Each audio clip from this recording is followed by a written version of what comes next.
Welcome to our channel. నేను Pawan. Right, ఒకసారి మనం మార్నింగ్ అప్డేట్స్ చూసే ప్రయత్నం చేద్దాం. ప్రధానంగా నిన్న ఏదైతే కాంగ్రెస్ రాష్ట్ర ప్రభుత్వం బీసీలకు 42% రిజర్వేషన్ అమల్లోకి తీసుకొచ్చినాం. ఏదైతే గతంలో ఎలక్షన్ ప్రచారంలో కాంగ్రెస్ పార్టీ కామారెడ్డి డిక్లరేషన్ వేదికగా మేము అధికారంలోకి వస్తే బీసీలకు 42% రిజర్వేషన్ కేటాయిస్తాం, ఖచ్చితంగా అధికారంలోకి వచ్చిన తర్వాత బీసీలను ఆదుకుంటామన్న రాష్ట్ర ప్రభుత్వం దాదాపు 19 నెలలు గడిచిన తర్వాత ఈ 42% బీసీలకు అనే ఒక అంశాన్ని తెరపైకి తీసుకొచ్చింది. ఈ బీసీల విషయంలో ఎంతో మంది నాయకులు కొట్లాడుతున్నారు, పోరాడుతున్నారు. ఎవరి ఎజెండా వాళ్ళ అన్నట్టు కొందరు పోరాడుతూ ఉన్నారు. దాంట్లో ప్రధానంగా చూసుకుంటే ఇద్దరు ముగ్గురు నాయకులు మనకు ముందుగా అనిపించింది. జాతర శ్రీనివాస్ లాంటి వాళ్ళు కావచ్చు, లేకపోతే ఇటు కల్వకుంట్ల కవిత కావచ్చు, మరో సైడ్ మల్లన్న లాంటి వాళ్ళు కావచ్చు. పదే పదే బీసీ నినాదాన్ని ఎత్తుకొని రాష్ట్ర ప్రభుత్వానికి చురుకులంటించే ప్రయత్నం కూడా చేశారు. ఈ రోజు ప్రధానంగా ప్రతి పేపర్ బ్యానర్ ఐటంగా బీసీల అంశాన్ని ఇక్కడ తెరపైకి వీళ్ళు ఎత్తుకోవడం జరిగింది. ఒకసారి మనం చూసే ప్రయత్నం చేద్దాం. నిజంగానే ఒకవేళ స్థానిక సంస్థల ఎన్నికల్లో 42% బీసీలకు రిజర్వేషన్ ఇచ్చి ముందుకెళ్తే ఏ విధంగా వాళ్ళు అమలుపరిచే అవకాశం ఉంటుంది, లేకపోతే కేవలం ఇవి పేపర్ ప్రకటనలకే ఉంటాయా, లేకుంటే దీన్ని ఈ కార్యాచరణని ముందుకు తీసుకుపోయే అవకాశం ఏమైనా ఉంటుందా? ఎందుకంటే కాంగ్రెస్ పార్టీ అధికారంలోకి వచ్చిన తర్వాత దాదాపు 19 నెలల్లో ఎటువంటి పాజిటివ్స్ ఏం లేవు, ఒకవైపు నెగిటివిటీ ఎక్కువైపోయిందని చెప్పేసి అటు ప్రజలు కావచ్చు, ప్రతిపక్షాలు కూడా చాలా వరకు విమర్శిస్తున్నాయి. ఎందుకంటే వాళ్ళు ఇచ్చిన హామీలు 6 గ్యారంటీలు కావచ్చు, లేదంటే ఇతర హామీలు కావచ్చు, ఎక్కడ కూడా పూర్తి స్థాయి అమలవ్వలేవని చెప్పేసి ఒకవైపు వాళ్ళ పైన నిందలు ఉన్నాయి. ఇది కూడా కేవలం ఎలక్షన్ స్టంటే అన్నట్టు కూడా కొందరు మాట్లాడుతున్నారు. చూద్దాం ఎంతవరకు దీన్ని ముందుకు తీసుకెళ్తారని కూడా మనం కొద్దిగా ప్రభుత్వానికి సమయం ఇవ్వాల్సిందే అని కూడా మనం అనుకోవచ్చు. ఎందుకంటే గతంలో కూడా ఇట్లాంటి చర్చలు పైకి వచ్చినాయి, కానీ ఎక్కడ కూడా పూర్తి స్థాయి అమలవ్వలేవని కూడా మనం గతంలో వార్తలు చూస్తాం. ముందుగా ఈనాడులో బ్యానర్ ఐటమ్ చూసుకుంటే స్థానిక సంస్థల ఎన్నికల్లో బీసీలకు 42% రిజర్వేషన్లు, ఆర్డినెన్స్ ద్వారా చట్ట సవరణ, మార్చి లోపల 1,00,000 ఉద్యోగాల భర్తీ, 2 ప్రైవేట్ విద్యా సంస్థలకు యూనివర్సిటీ హోదా, రాష్ట్ర మంత్రివర్గం కీలక నిర్ణయం. నిన్న ఏదైతే రాష్ట్ర ప్రభుత్వం మంత్రిమండలితో పాటు నిన్న ప్రెస్ మీట్ పెట్టడం జరిగింది. దాంట్లో వాగాడి శ్రీహరి, పొన్నం ప్రభాకర్, పొంగులేటి, జూపల్లి కృష్ణారావు లాంటి వాళ్ళ పాల్గొనడం జరిగింది. ఒకసారి ఈ వార్తకు సంబంధించి మనం కొందరు బీసీ నాయకులతో మాట్లాడే ప్రయత్నం చేద్దాం. దాంట్లో ప్రధానంగా ఉన్నారు ముందు నుంచి జాగృతితో పనిచేస్తున్న నరేష్ రావు గారితో మాట్లాడే ప్రయత్నం చేద్దాం. సో ఏంటి, ఒకవేళ నిజంగానే రాష్ట్ర ప్రభుత్వం ఈ అంశాన్ని సీరియస్ గా తీసుకొని ముందుకు తీసుకెళ్తే ఏ విధంగా ఉండబోతుందనే విషయాలు కూడా మనం తనతో చర్చించే ప్రయత్నం చేద్దాం. పంచాయతీరాజ్ చట్టానికి సవరణ, సెక్షన్ 285 మార్పు చేయన్న ప్రభుత్వం, స్థానిక ఎన్నికల ప్రక్రియ షురు, ఆర్డినెన్స్ జారీ. అన్నా గుడ్ మార్నింగ్. అన్న మనం లైవ్ లో ఉన్నామన్నా. అన్న ఒక్కసారి ఈ నిన్న ఏదైతే రేవంత్ రెడ్డి ప్రెస్ మీట్ పెట్టి స్థానిక సంస్థల ఎన్నికల్లో బీసీలకు 42% రిజర్వేషన్ కల్పిస్తున్నామని రాష్ట్ర ప్రభుత్వం చెప్తుంది. సో ఇది ఎట్లుండబోతుంది?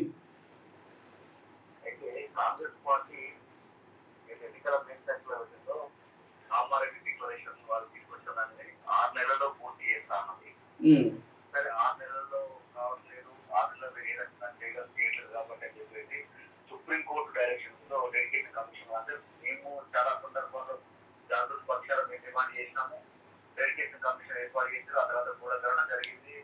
దాన్ని పూర్తి స్థాయిలో గీయలేకపోయినా సరే 46% అనౌన్స్ చేశారు.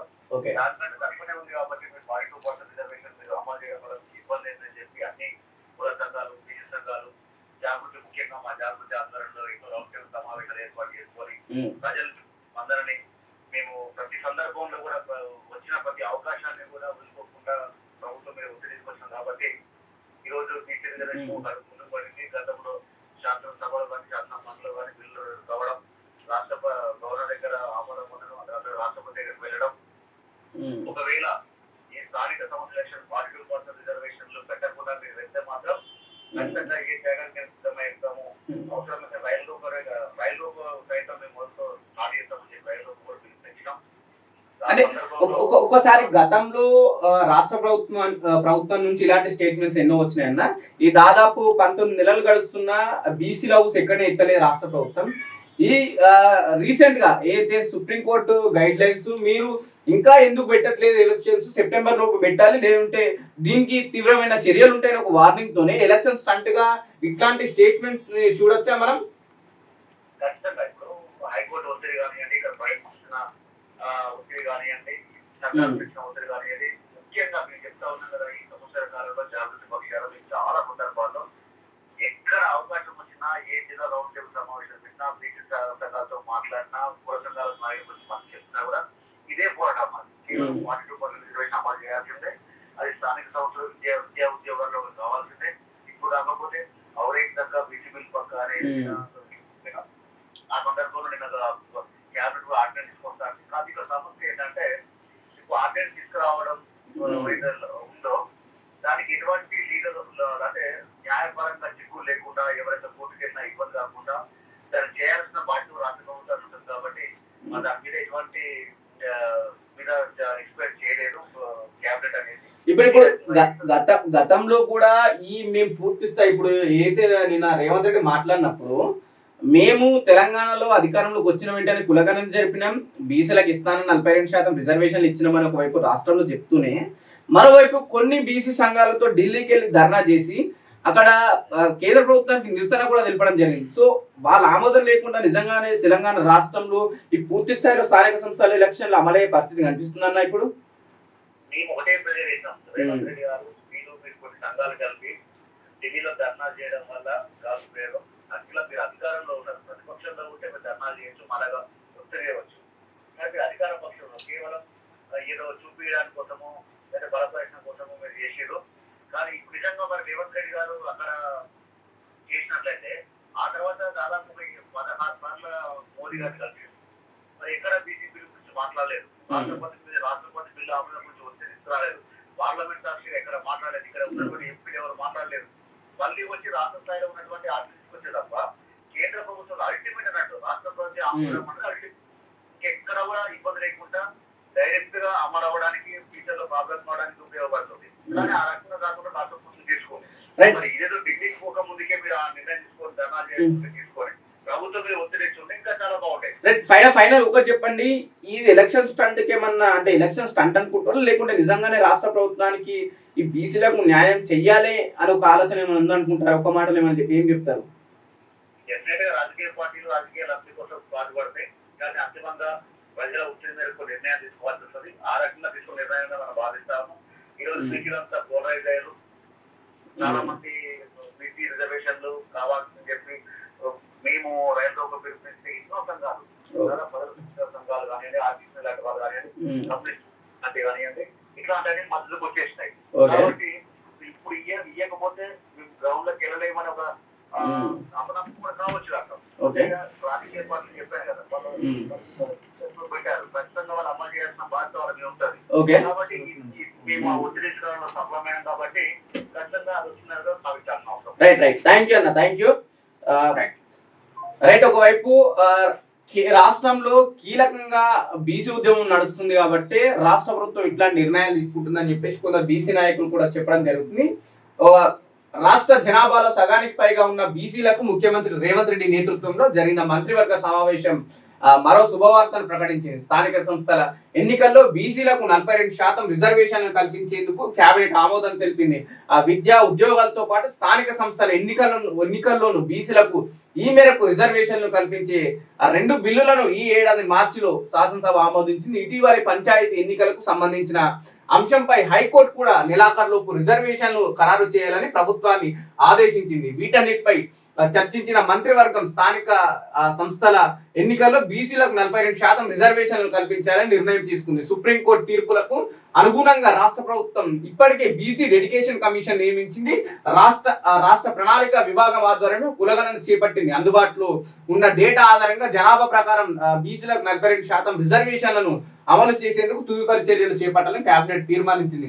ఒకవైపు ఆ కులగణన పూర్తి స్థాయిలో జరగలేదు, బీసీలను తక్కువ చూపించే ప్రయత్నం చేస్తుందని చెప్పేసి ఈ కులగణన జరిగిన తర్వాత బీసీ సంఘాలు కొట్లాడుతూనే వస్తున్నాయి. కానీ మరోవైపు రాష్ట్ర ప్రభుత్వం కులగణన జరిగిన తర్వాత ఎక్కడ కూడా ఈ కులగణనకు సంబంధించి ఏ కులానికి ఎంతమంది ఉన్నారు, ఏ కులానికి ఎంత వాటా అన్నట్టు ఎంత శాతం అని ఎక్కడ కూడా బయట పెట్టకముందే బీసీలకు 42% రిజర్వేషన్లు మేము కేటాయించినామని చెప్పేసి ఒకవైపు రాష్ట్ర ప్రభుత్వం చెప్తూ వస్తుంది. నిజంగానే దీంట్లో ఎంతవరకు కరెక్ట్ ఉంది? ఒకవైపు కులగణన జరిగింది అని రాష్ట్ర ప్రభుత్వం చెప్తుంది, మరోవైపు కులగణనలో తప్పులు ఉన్నాయని కూడా అదే రాష్ట్ర ప్రభుత్వం చెప్తుంది. సో ఈ ద్వంద్వ వైఖరి ఏంటి అని కూడా మనం కాస్త ఆలోచించాల్సిన అవసరం ఉంది. ఈ విషయాలపైన మన బీసీ నాయకుడు నారగోని ప్రవీణ్ గారితో ఒకసారి మాట్లాడే ప్రయత్నించాం. తన ఒపీనియన్ ఏంటి రాష్ట్ర ప్రభుత్వం ఎందుకు ఈ ద్వంద్వ వైఖరిని వ్యవహరిస్తుందనే విషయాలు కూడా మనం ఒకసారి అన్నతోని మాట్లాడే ప్రయత్నం చేద్దాం. అన్న గుడ్ మార్నింగ్. గుడ్ మార్నింగ్ అన్న, ఒకవైపు మనం మార్నింగ్ న్యూస్ లైవ్ లో ఉన్నామన్నా. అన్న, రాష్ట్ర ప్రభుత్వం ఒకవైపు కులగణన జరిపింది, బీసీలని తక్కువ చూపించిందని చెప్పేసి బీసీ నాయకులు కొట్లాడుతూ ఉన్నారు కొందరు, అటు ప్రతిపక్షాలు కావచ్చు విపక్షాలు కావచ్చు.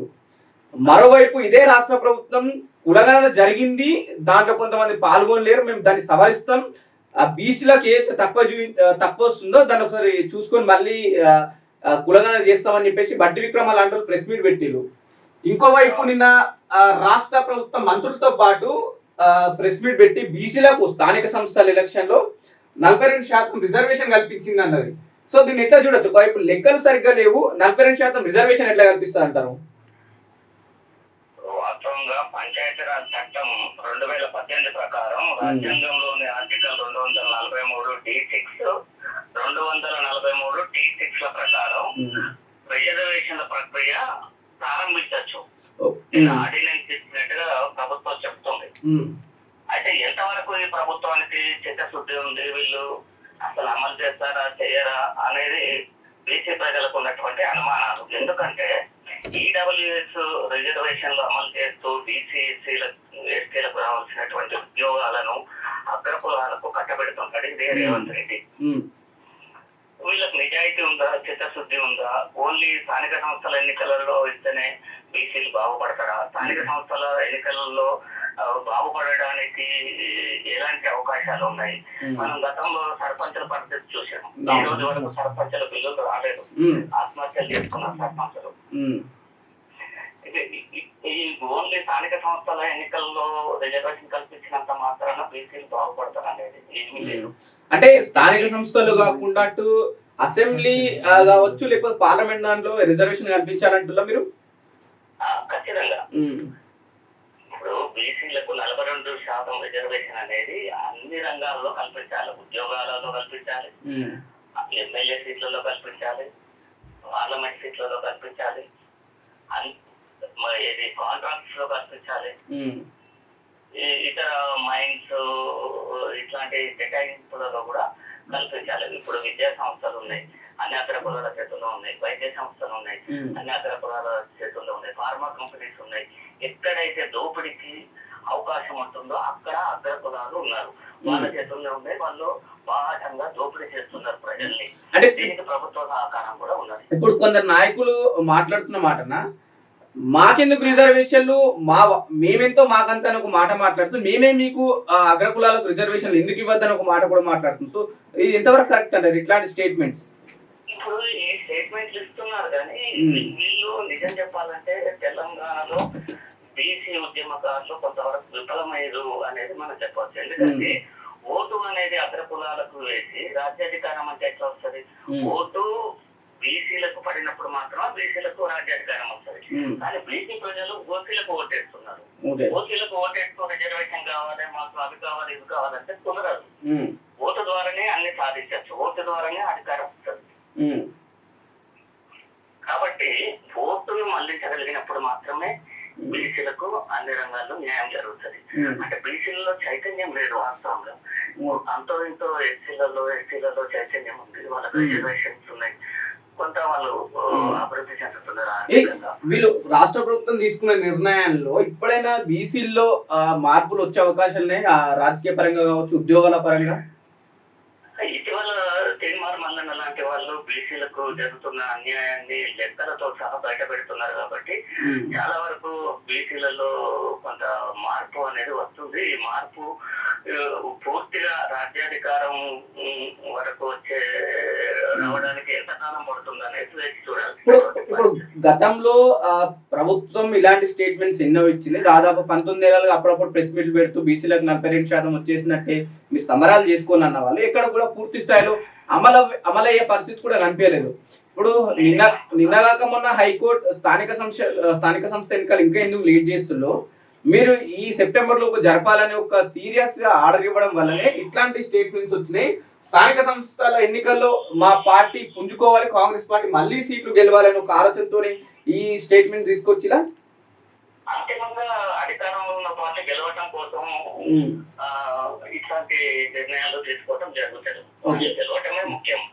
బీసీలకు ఇక్కడ 42% రిజర్వేషన్స్ ఇవ్వటానికంటే ప్రాముఖ్యత వాళ్ళు గెలవటం ముఖ్యం కాబట్టి వాళ్ళు గెలవటం కోసం అధికారంలో ఉన్నారు కాబట్టి ఏమైనా చేస్తారు.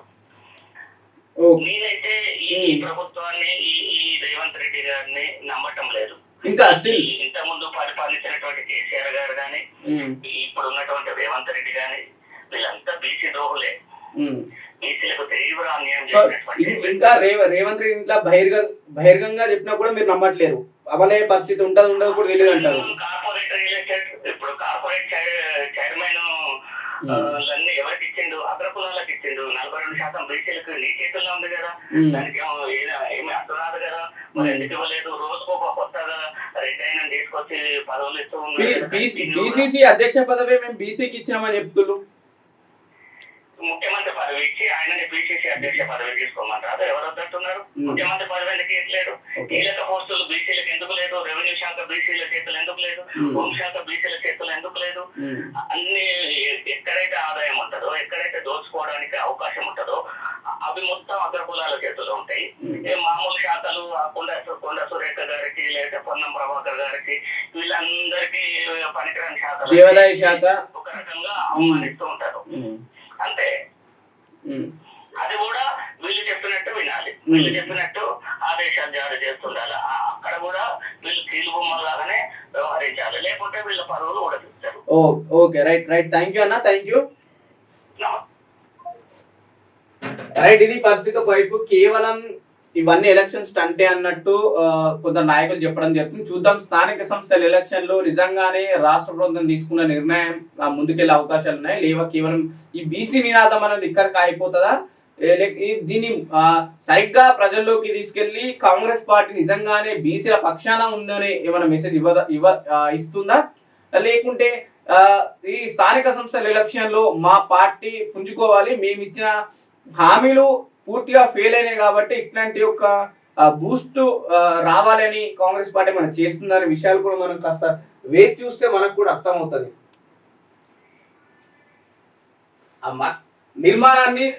నిర్మాణ సంస్థలే బాధ్యత అంటున్నారు, నిధులు ఇస్తారు. కాళేశ్వరం బ్యారేజీలో పరీక్షలపై గందరగోళం, ద్వంద్వ వైఖరితో అయోమయం. సో ఈ కాళేశ్వరం గురించి మనం చూస్తూనే ఉన్నాం. ఎక్కడైతే మేడిగడ్డ బ్యారేజ్ కుంగిపోవడం వల్ల ఆ దాన్ని రిపేర్ చేసే ప్రక్రియ కూడా నిర్మాణ సంస్థ కూడా ఇక్కడ ఒక వార్త చూడొచ్చు. బీసీసీఐ గోల్మాల్ టెండర్ లేకుండానే, బీసీసీఐ నిధుల గోల్మాల్ టెండర్ లేకుండానే పనుల అప్పగింత, 2.32 కోట్లు పక్కదారి, మాజీ మంత్రి సంతకం ఫోర్జరీ, శ్రీచక్ర క్రికెట్ క్లబ్ లోకి ప్రవేశం, హెచ్సిఏ అధ్యక్షుడు జగన్మోహన్ రావు అక్రమాలు బహిర్గతం. సో ఈ గతంలో చూసాం మనము ఈ హైదరాబాద్ క్రికెట్ అసోసియేషన్ కి ఎస్ఆర్హెచ్ కి మధ్యలో జరిగిన వివాదం. దీంతో పాటు గతంలో మ్యాచ్ ఫిక్సింగ్ అంటూ లేదంటే టికెట్లు బలవంతం చేస్తూ ఎస్ఆర్హెచ్ ని బ్లాక్ మెయిల్ చేస్తున్నట్టు కూడా హైదరాబాద్ క్రికెట్ అసోసియేషన్ అధ్యక్షుడిగా ఉన్న జగన్మోహన్ రావు పై ఆరోపణలు వచ్చినాయి. దానిపైన రాష్ట్ర ప్రభుత్వం విచారణ చేపట్టింది. చూడాలా, ఒకవైపు ఈ వార్త చూస్తుంటే ఈ టెండర్ లేకుండానే 2 కోట్లకు పైగా పనులు అప్పగించిందని చెప్పేసి ప్రధానంగా ఒక వార్త చూడొచ్చు. బెట్టింగ్ యాప్ల కేసులో రంగంలోకి ఈడీ, 29 మంది సెలబ్రిటీలపై ఈసీఐఆర్ హవాలా కోణంపై ఆరా, నిందితుల జాబితాలో రానా, విజయ్ దేవరకొండ, ప్రకాష్ రాజ్, మంచులక్ష్మి, ప్రణీత తదితరులు. సో బెట్టింగ్ యాప్ల పైన ఈ పోరాటం మనం చూస్తున్నాం. ఏదైతే ప్రధానంగా బెట్టింగ్ యాప్ల విషయంలో నాన్ వేషన్ ఒక యూట్యూబర్ స్టార్ట్ చేసిన పోరాటం ఇప్పుడు సినీ హీరోలు సినీ హీరోయిన్ల పై కూడా రావడం జరిగింది. సో ఇది ఎంత సీరియస్ గా తీసుకుంటారో అనే విషయాలు కూడా మనం చూస్తే అర్థమైతే కేవలం ఈ కేసును నమోదు చేసే వరకే ఉంటా, లేకుంటే నిజంగా వీళ్ళపైన కఠినమైన చర్యలు తీసుకుంటారనే విషయాలు కూడా మనం వేచి చూడాల్సిన అవసరం ఉంది. ఓటర్ జాబితాల సమగ్ర సవరణ సభవే అందుకు ఎంచుకున్న సమయం సరికాదు, ఆధార్ రేషన్ కార్డులను గుర్తింపు పత్రాలుగా పరిగణించండి. బీహార్ ఎన్నికల సంఘం కసరత్తుపై సుప్రీంకోర్టు ధర్మాసనం. ఆధార్ ఓటర్ రేషన్ కార్డులను పరిగణనలోకి తీసుకోవడం న్యాయబద్ధమైంది. మా అభిప్రాయం వాటిని పరిగణనలోకి తీసుకోవా లేదా అన్నది ఎన్నికల సంఘమే నిర్ణయించాలి. ఒకవేళ తీసుకోకపోతే అందుకు గల కారణాలు వెల్లడించాలి. జనరల్ గా మనం ఈ ఎలక్షన్ టైంలో ఓటేయాలంటే ఓటర్ కార్డు ఉండాలి, ఖచ్చితంగా ఓటర్ ఐడి ఉంటేనే మనం ఓటేయగలుగుతాం. కానీ ఒకవైపు బీహార్ హైకోర్టు ఎన్నికల సంఘంని సూచించింది ఓటర్ ఐడి లేకున్నా రేషన్ కార్డు కావచ్చు, వాళ్ళకి సంబంధించిన ఆధార్ కార్డు ఉంటే కూడా మీరు యాక్సెప్ట్ చేయాలి. ఒకవేళ చేయకుంటే ఎందుకు చేస్తలేరని కూడా ఇటు బీహార్ హైకోర్టుకి చెప్పాలని చెప్పేసి సుప్రీంకోర్టుకి చెప్పాలని చెప్పేసి ఎన్నికల సంఘానికి సుప్రీంకోర్టు చెప్పడం జరిగింది. దానికి గల కారణాలు కూడా చెప్పాలని సుప్రీంకోర్టు ఆదేశించింది. అనిషావాలలో నిమ్స్ డిప్యూటీ కలెక్టర్ డిప్యూటీ తహసీల్దార్ డ్రైవర్ రైతుకు భూ పరిహారం చెల్లించేందుకు 65,000 డిమాండ్. మరో కేసులో 25,000 తీసుకున్నట్టు పట్టుబడ్డ గచ్చిబౌలి మహిళ ఠాణా ఎస్ఐ. ఈ లంచం గురించి మనం చూస్తున్నాం. ప్రభుత్వ ఆఫీసుల్లో ఏ పనులు జరగాలన్నా లంచం ఉండాల్సిందని చెప్పేసి ఎప్పటి నుంచో ఉంటున్నాం, అది ఇంకా కొనసాగుతుంది. మహిళా ఎస్ఐ కూడా పట్టుబడడం జరిగింది. ఎందుకు ప్రభుత్వ ఉద్యోగులు మంచి భవిష్యత్తు పాడు చేసుకుంటారు, ఈ 10,000 20,000 దగ్గర దొరికి ఇలా లైఫ్ ని స్పాయిల్ చేసుకుంటారు, దాంట్లో ఒక మచ్చగా ఉండిపోతుంది. ఆత్యాయిక స్థితి ఓ చీకటి అధ్యాయం, భారత్ ఆత్మను గాయపరిచింది. కాంగ్రెస్ ఎంపీ తరుణ్ ధ్వజం. మోదీ అర్థమైన ఘనత 17 దేశాల పార్లమెంట్లో ప్రసంగం. కాంగ్రెస్ ప్రధానులందరూ కలిసి చేసినవి 17. మరో వార్త. ఊరి బడికి ఊపిరి, తల్లిదండ్రులను ఒప్పించారు, పిల్లల్ని చేర్పించారు. ఉపాధ్యాయులు యువత చొరవతో మళ్లీ తెరుచుకున్న 138 సర్కార్ పాఠశాలలు, వాటిలో 1,500 మంది విద్యార్థుల ప్రవేశాలు. ఎందుకు గ్రామాల్లో సర్కార్ బడులు మూతబడుతున్నాయి? ముందు ప్రభుత్వం వీటి గురించి ఆలోచించాలి. ఎందుకంటే ప్రైవేట్ కార్పొరేటర్ స్కూల్స్ ఎక్కువ అయిపోయినాయి కాబట్టి ప్రభుత్వ ఈ బళ్ళు బంద్ అయిపోయినాయి.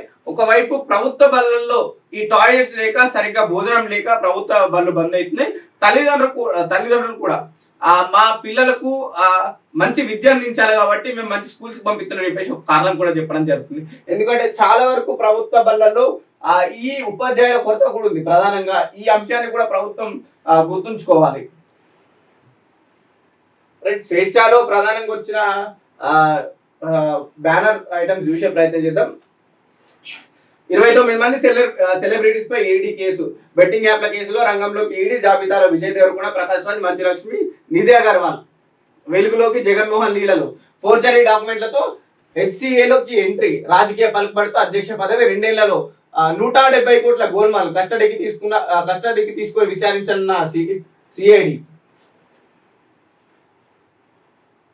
ఇందాకే చూస్తాం. ఇది 42 బీసీలకు 42% మాట నిలబెట్టుకున్న రేవంత్ సర్కార్ ఆర్డినెన్స్ తో ముందుకు. రాష్ట్రంలో 2 కొత్త యూనివర్సిటీలు, తెలంగాణ 50% సీట్లు, ఆధునిక పెండింగ్ ప్రాజెక్టులకు భూసేకరణ, 18 కేబినెట్ భేటీలు, 321 అంశాలపై డీప్ డిస్కషన్. వివరాలు వెల్లడించిన మంత్రులు పొంగులేటి, పొన్నం, వాకాటి శ్రీహరి అని ప్రధానంగా మనం వార్త చూడొచ్చు. ఇది చారిత్రాత్మక నిర్ణయం. బీసీలకు 42% రిజర్వేషన్ హర్షణీయం. TPCC chief Mahesh Kumar Goud party అన్ని సపోర్ట్ చేయాలి, బీసీలకు మంచి రోజులు వచ్చేసాయి. బీసీ కమిషన్ చైర్మన్ నిరంజన్ అంటూ కూడా ఒక వార్త చూడొచ్చు. మరో వార్త. ధరణితో దోచుకో, భూభారత్ తో దాచుకో, ఫారెస్ట్ లో పాగా వేసుకో, మెటల్ పౌడర్ ఫ్యాక్టరీ భూములు మాయాజాలం. తప్పుడు సర్వే నంబర్ ఇచ్చి పీసీబీ అనుమతులు. చింతలపాలెం మండలంలో చిత్తైన రెవెన్యూ రికార్డులు. అటవీ భూములను కాజేస్తున్న బడా కంపెనీలు. భూమాయలో బీఆర్ఎస్ మాజీ ఎమ్మెల్యే అనుచరులు. సహకరిస్తున్న కాంగ్రెస్ ముఖ్య నాయకుడు. హుజూర్ నగర్ పరిధిలో కంపెనీల మాటున్న భూ కహాలేంటి, పులిచింతల పేరుతో ఇచ్చిపుచ్చుకున్న భూములని. ధరణిలో అవినీతి జరిగింది, అక్రమాలు జరిగినాయి అని చెప్పేసి ఈ రాష్ట్ర ప్రభుత్వం భూభారత్ తీసుకొచ్చింది. కానీ ఈ భూభారత్ లో కూడా అవే అవినీతి, అవే అక్రమాలు, అవే భూములు దోచుకున్నాడు కూడా మనకు ప్రధానంగా ఈ వార్త చూస్తే కనిపిస్తుంది. ప్రభుత్వం ఏదైనా సరే, ఏ నాయకుడున్నా సరే ఖచ్చితంగా ఎటువంటి పోర్టల్ తీసుకొచ్చినా సరే మా పనులు మాకు జరుగుతాయి, మేము దోచుకునే విధానం కూడా మేము దోచుకుంటామని చెప్పేసి కూడా ఈ వార్త మనకు పూర్తి స్థాయిలో కనిపిస్తుంది. యశోద ఆసుపత్రికి కేసీఆర్ పలు పరీక్షలు చేసిన వైద్యులు సాయంత్రానికి పూర్తి అవడంతో డిశ్చార్జ్. నందీనగర్ ఇంటిలో విశ్రాంతి. గత కొన్ని రోజులుగా చూస్తాం, వారం రోజులుగా జనరల్ హెల్త్ చెకప్ కేసీఆర్ గారు యశోద హాస్పిటల్కి రావడం జరుగుతుంది. అందరూ సహకరించాలి, ఉభయ సభలు సజావుగా సాగాలి. Speaker Gaddam Prasad Kumar. Media advisor committee తొలి సమావేశం పాల్గొన్న మండలి చైర్మన్ గుత్తా, మంత్రి Sridhar Babu advisor committee. Right. BJP versus Hydra. Fatima college ని వదిలిపెట్టని కమలం పార్టీ. మతం రంగు పులుముతూ రోజు విమర్శలు. ఎప్పటికప్పుడు క్లారిటీ ఇస్తున్న హైడ్రా. మానవీయ కోణం సహా అనేక అంశాలపై దృష్టి. అయినా తగ్గని కమలనాథులు. ఏదో ఒక పంచాయతీ. వేల మంది విద్యార్థుల గురించి ఆలోచిస్తున్న హైడ్రా కూల్చి తీరాల్సిందే బీజేపీ మంకుపట్టు.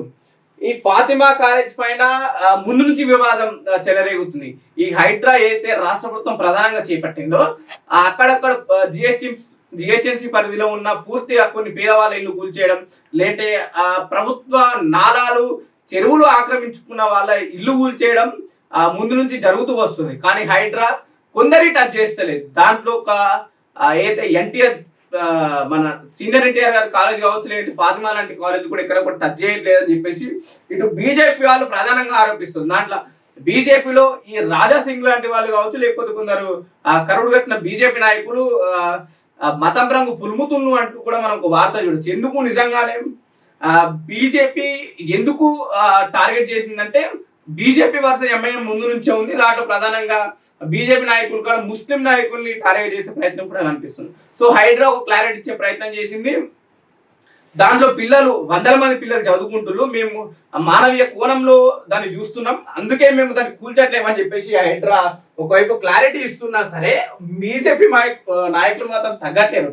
సో ఎందుకు ఫాతిమా కాలేజ్కి ఎందుకు ఇస్తున్నారు, మిగతా వాళ్ళకు చిన్న గుడిచెలు లేదంటే చిన్న ఇల్లులు పెట్టుకున్న వాళ్ళకి ఎందుకు ఇట్లాంటి ఎక్స్క్యూజ్ ఇస్తారని చెప్పేసి కూడా బీజేపీ వాళ్ళు ఆరోపిస్తుంది. చూద్దాం హైడ్రా ఎంతవరకు దీన్ని ముందుకు తీసుకెళ్తే అనే విషయాలు కూడా మనం చూడాల్సిన అవసరం ఉంది.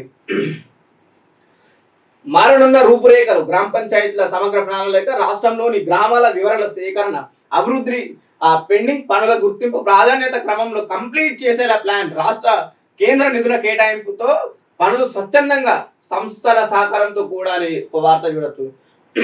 రైట్. ఫోన్ ట్యాపింగ్ గురించి ప్రభాకర్ రావుకు భిక్ష. ఫోన్ ట్యాపింగ్ కేసులో కీలక మలుపు. ఢిల్లీకి వెళ్లిన డీసీపీ సిట్ విచారణ అధికారి. సుప్రీంకోర్టు కల్పించిన రిలీఫ్ పై పిటిషన్. ప్రభాకర్ రావు రక్షణను తొలగించి కస్టడీకి తీసుకునేలా చర్యలు.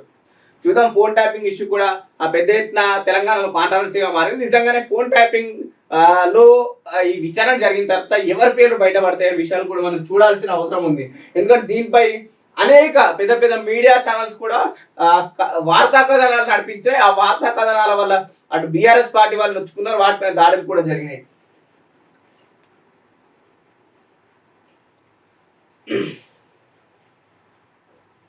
రైట్. ఢిల్లీకి రాజాసింగ్. హైకమాండ్ కు రాష్ట్ర నాయకులపై ఫిర్యాదు. కిషన్ రెడ్డితో పాటు ఒకరిద్దరు నేతలంటూ ప్రచారం. అయితే ఈ రాష్ట్ర అధ్యక్ష పదవిలో రాజాసింగ్ కాస్త అలిగిండు, పార్టీ నుంచి వెళ్ళిపోయిండని చెప్పేసి మనకు వార్తలు కూడా ఇచ్చిన. రాజాసింగ్ డైరెక్ట్ రిజిగ్నేషన్ లెటర్ కూడా బీజేపీకి సమర్పించిండు. ఈ రాష్ట్రంలో బీజేపీ బలంగా ఉండాలంటే బలమైన నాయకుడు ఉండాలని చెప్పేసి రాజాసింగ్ ముందు నుంచి ఆరోపణలు చేస్తూ వస్తుండు. దాంట్లో ప్రధానంగా ఢిల్లీకి హైకమాండ్ కి ఫిర్యాదు చేసేందుకు కిషన్ రెడ్డితో పాటు ఇతర నాయకులపై ఫిర్యాదు చేసేందుకు రాజాసింగ్ వెళ్తున్నట్టు ఇక్కడ ప్రధానంగా ఒక వార్త చూడొచ్చు. వాళ్ళు కావాలా, మేము కావాలా, స్పష్టంగా తేల్చి చెప్పండి, మాకు ఫ్రీ హ్యాండ్ కావాలి. కొండా ఫ్యామిలీ వర్సెస్ వరంగల్ ఎమ్మెల్యేలు. చిక్కుముడి వీడని పంచాయతీ. 2 సార్లు భేటీ తర్వాత కూడా అదే పరిస్థితి. క్రమశిక్షణ కమిటీకి సవాల్గా మారిన ఇష్యూ. వరంగల్ ఈస్ట్ లో పూర్తిగా కొండా వర్సెస్ మిగతా ఎమ్మెల్యేల పంచాయతీ ముందు నుంచే నడుస్తుంది. కొండా మురళి చేస్తున్న వ్యాఖ్యలపై అటు పూర్తిగా అక్కడ ఉన్న ఎమ్మెల్యేలు అసంతృప్తిగా ఉన్న వైనం కనిపించింది. దాంతో ఆ క్రమశిక్షణ కమిటీ కొండా మురళిని పిలిపించి మాట్లాడింది. కానీ కొండా మురళి కూడా ఆ పిలిపించి మాట్లాడిన మళ్ళీ అదే విధంగా కొనసాగుతుండడం వల్ల ఒకవైపు రేవంత్ రెడ్డి సపోర్ట్ ఉంది, మరోవైపు ఈ క్రమశిక్షణ తప్పుతుందని చెప్పేసి ఎమ్మెల్యేలు ఆరోపిస్తున్నా వీళ్ళపై ఎటువంటి చర్యలు తీసుకోలేరు. కానీ మరోవైపు కాంగ్రెస్ నాయకులు అక్కడ ఉన్న ఎమ్మెల్యేలంతా రాష్ట్ర ప్రభుత్వానికి చెప్పడం జరుగుతుంది, మేము కావాలా వాళ్ళే కావాలని చెప్పేసి ఇటు ఒక ప్రధానంగా బ్యానర్ వేయడం మనకు స్వేచ్ఛ వేయడం జరిగింది.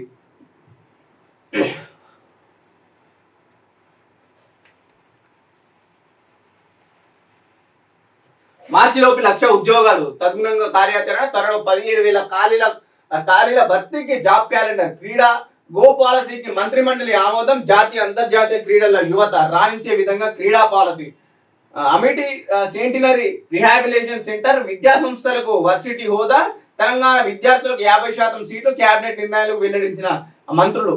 ఒకవైపు అశోక్ నగర్ లో విద్యార్థులంతా నిరుద్యోగులంతా రోడ్లు ఎక్కుతులు, మాకు ఉద్యోగాలు కల్పించండి, మాకు జాబ్ క్యాలెండర్ రిలీజ్ చేస్తానని మీరు అధికారంలోకి వచ్చిన తర్వాత గత ప్రభుత్వం ఏదైతే నిరుద్యోగులు అన్యాయం చేసిందో మీకు మేము న్యాయం చేస్తామని రాహుల్ గాంధీ గారు చిక్కట్పల్లి లైబ్రరీ దగ్గర తన స్టేట్మెంట్ ఇవ్వడం జరిగింది. దాంతో పాటు అదే విధంగా నిరుద్యోగులు కూడా కట్టగట్టుకొని రాష్ట్ర ప్రభుత్వం కాంగ్రెస్ పార్టీని అధికారంలోకి తీసుకురావడం జరిగింది. సో ఇవన్నీ జరిగినా కూడా నిరుద్యోగులు ఇంకా సంతోషంగా లేరు, ఎందుకంటే రాష్ట్ర ప్రభుత్వం ఇచ్చిన మాట తప్పిందని చెప్పేసి నిరుద్యోగులు ముందు నుంచి కొట్లాడుతూ వస్తున్నారు. ఇప్పటికైనా కేవలం 1,00,000 ఉద్యోగాలు అనే మాట పేపర్ స్టేట్మెంట్ తోనే ఉంటాయా, లేకుంటే ప్రభుత్వం దీనిపైన సీరియస్ గా చర్చిస్తాయనే విషయాలు కూడా మనం చూస్తే కాస్త చూడాల్సిన అవసరం ఉంది.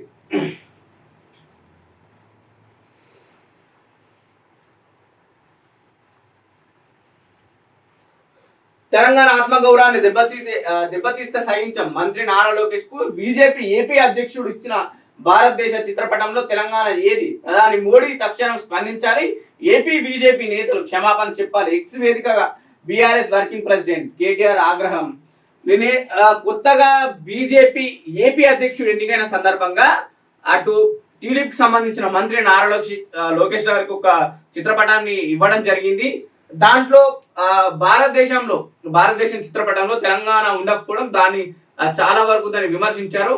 సో ఏంటి తెలంగాణని ఇంకా మా ఆత్మగార్యం దెబ్బ కొడుతున్నా అని చెప్పేసి కేటీఆర్ లాంటి వాళ్ళు కూడా ట్వీట్ చేయడం చూసాం మనం. సీఎం కుర్చీ ఖాళీగా లేదు, 2.5 ఏళ్ల సిద్ధాంతం ఎవరు నిర్ణయించలేదు, 5 ఏళ్లు నేనే ముఖ్యమంత్రి, సిద్ధరామయ్య స్పష్టీకరణ. కర్ణాటకలో వివాదం కొనసాగుతుంది. కర్ణాటకలో అధికారంలోకి వచ్చిన తర్వాత అటు డికే శివకుమార్ కావచ్చు, సిద్ధరామయ్య మధ్యలో ఎవరు సీఎం అవుతారనే విషయంలో సిద్ధరామయ్య సీనియర్ కాబట్టి సిద్ధరామయ్యకి సీఎం పదవి ఇవ్వడం జరిగింది. సో 2.5 ఏళ్ళు తర్వాత డికే శివకుమార్ ఆశించిండు నేను కూడా సీఎం అవుతా అని, కానీ మనం సిద్ధరామయ్య డైరెక్ట్ స్టేట్మెంట్ ఇవ్వడం జరిగింది. 5 ఏళ్ళు నేనే ముఖ్యమంత్రిగా ఉంటున్నా నిర్ణయించుకున్నా, ఎవరు కూడా 2.5 ఏళ్ళు ఇక్కడ కూడా నువ్వు 2.5 ఏళ్ళు నాకు ఇక్కడ చెప్పలేదు కాబట్టి ప్రజలు ఎంచుకున్నారు, నేను ఇక్కడనే సీఎంగా ఉంటా అని చెప్పేసి సిద్ధరామయ్య చెప్పడం జరిగింది.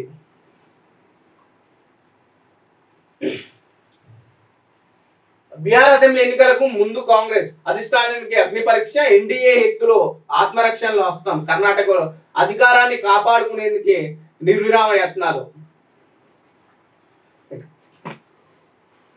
కరిగిపోతున్న కార్తెలు, ముదిరిపోతున్న నారుమల్లు, వర్షాలు లేక దుక్కులు దున్నలేని దుస్థితి, ఖరీఫ్ సాగుకు కష్టకాలం, జూన్ లో లోటు వర్షపాతం నమోదు. వర్షాకాలం మొదలైనా ఇంకా వర్షాలు పడకపోవడంతో రైతులు ఆందోళన చెందుతున్నారు. ఎందుకంటే చాలా వరకు ఈ ఖరీఫ్ సీజన్ లో వర్షాలపై ఆధారపడి పంటలు పండించుకునే రైతులు ఎంతో మంది ఉన్నారు. సో వాళ్ళకు కాస్త బాధాకరమైన వార్త అనుకోవచ్చు.